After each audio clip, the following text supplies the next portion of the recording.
Alrighty, here we go. Welcome to the next video in our series. I hope you guys are enjoying the series so far.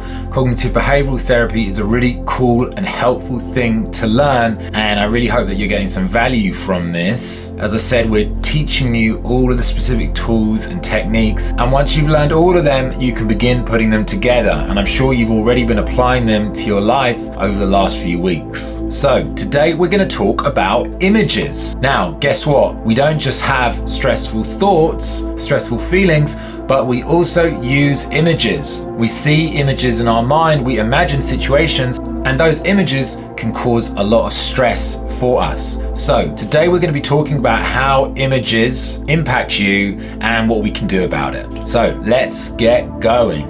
Right, so we already know that when we feel stressed, we do a few particular things. We have stressful thoughts, rigid thoughts. We have difficult emotions. Those thoughts impact how we feel, and they also impact our bodily sensations, the sensations in our body, and they also impact our behavior, how we act, what we do. Well, there's another thing that we do that creates our emotions, and that is to do with the images in our head, what we imagine. Now, not everyone is visual. Some people don't have such strong images, but a lot of us do. And those images, what we imagine, they can have a direct and serious impact into how we feel and how we think. For example, you might be anxious or worried about a future event. And if you're anxious and worried, maybe you're having images in your mind, imagining situations that are scary for you.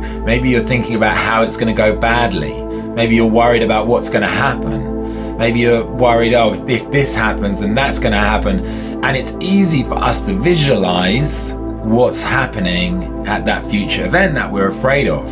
So that's one example of how you might have images to visualize scary situations. If we are depressed about life, then maybe we have images about the past. Maybe we remember sad events, sad situations. Maybe we remember upsetting moments, and that is how we connect with the past. And then also when we feel depressed, maybe we feel hopeless and helpless about the future. So maybe we also visualize ourselves in the future in difficult and upsetting situations, struggling with life, for example. So that's another way that you might use images to create your emotional state. And generally speaking, if we're worried about something happening now or in the future, a lot of the time we have images that sort of create our emotional experience. And if we've had a painful memory or a painful event or a difficult time in the past, a lot of the time we will replay that image over and over again. Now, in my last few videos, I was chatting to you about cherry picking and how we cherry pick data.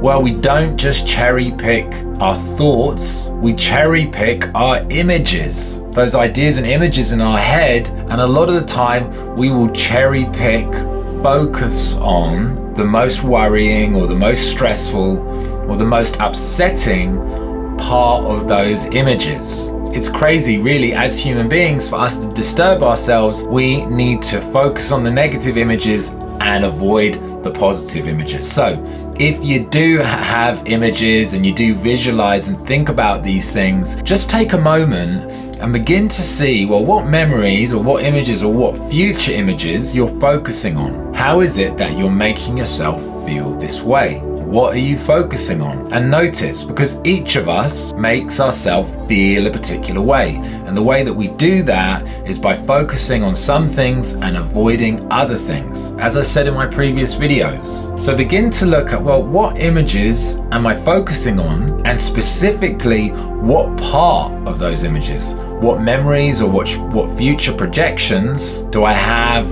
coming into my mind that I'm focusing on? Because that tells you everything. And that's how we cherry pick the stuff that we focus on. Now, a lot of the time we don't remember memories exactly how they happened. We remember them how we think they happened. And obviously, if we're thinking about things in the future, well, we don't have a clue how they're going to happen. But CBT gives us a whole variety of tools that we can use to help us work through difficult memories, future projections, and images in our head. Okay, so now I'm just going to go through some of the key techniques so that you can begin to apply them in your life.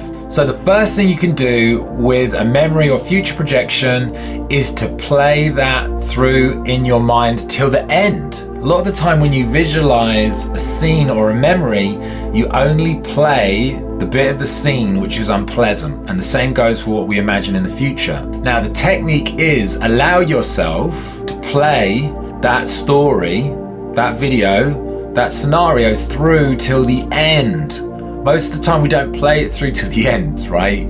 We only play the scariest bit. So maybe you've got a memory of you getting on the dance floor and getting all embarrassed and worried, and that's just the bit we remember. But what happens if you play that scene through till the end? You play it through till the end.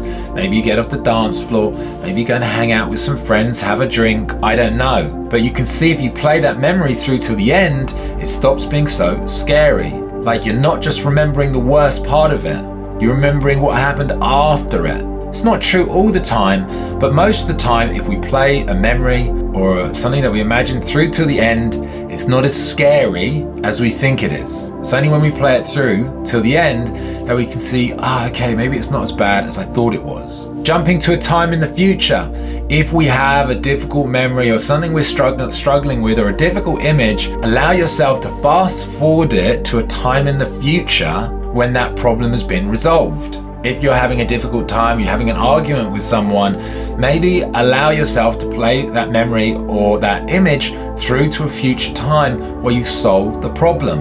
Allow yourself to go through it. Again, this helps you to see it in a new light, in a different way. You can imagine yourself coping in that situation. A lot of the time we imagine ourselves in situations that we can't cope, we can't manage. And we visualize ourselves not being able to cope, not being able to survive. What would it be like if you visualized or imagined that scene while seeing yourself coping, dealing with it with resilience? Allow yourself to replay that scene over and over again, while at the same time seeing yourself coping and dealing with it in a way that you want. Again, what we're doing is we're beginning to reprogram and help you see that you don't have to have that image in the right way. You can see it in a different way. Now, a really good technique, one that I quite enjoy, is repeating an image or repeating a memory. If you've got a painful memory or a difficult experience, a lot of the time when we play through it again and again, we can notice different things. Maybe you play through it again, you notice the weather. Maybe you play through it again, you notice what you're wearing. Maybe you play through it again and you notice different things. And the more you play through the scene, the less sensitive you are and the more deconditioned you are to it. Now,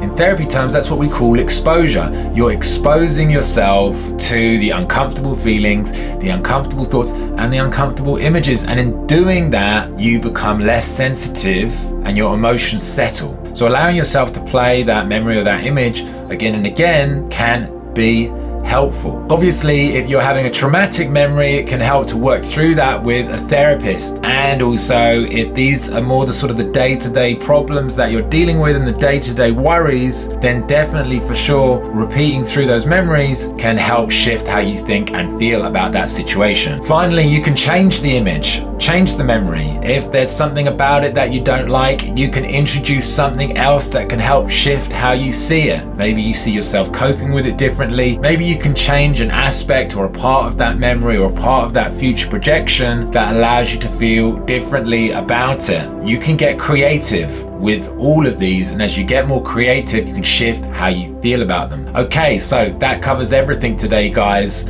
Again, if you've got any questions, just put them under the video. These are really good techniques for helping dealing with memories, future projections, and images that can help shift how you think and feel and generally feel better over time.